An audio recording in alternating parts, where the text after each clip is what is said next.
All right, and we're about to wrap up posts here. I just want to talk about two quick things that are on here that you're not going to really visit that much, but you may visit once or twice every now and again.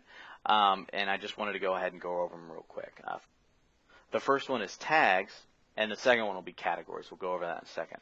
The tags are basically those one-word keywords that you're going to associate with each of your posts. If you wanted to go ahead and you wanted to just add them right here or be able to edit them here, you're going to go to this tag section.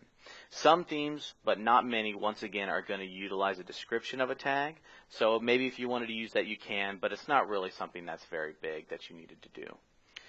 The categories section is something that you might want to visit.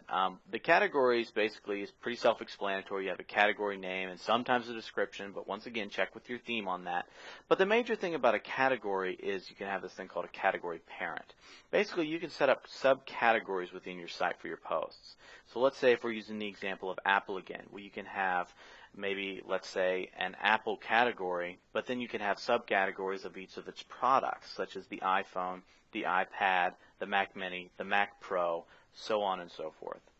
And then within each of those, let's say that you have your iPhone, you can have maybe the App Store, or maybe iPhone Generation 1, or new features, or gossip, or latest news, rumors.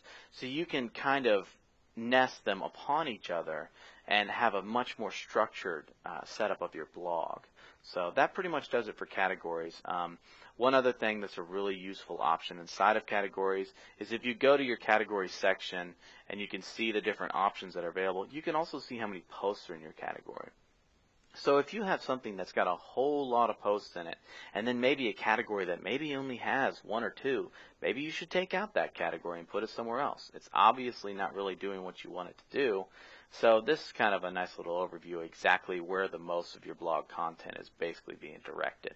So that pretty much does it for posts, and next we are going to move on to links.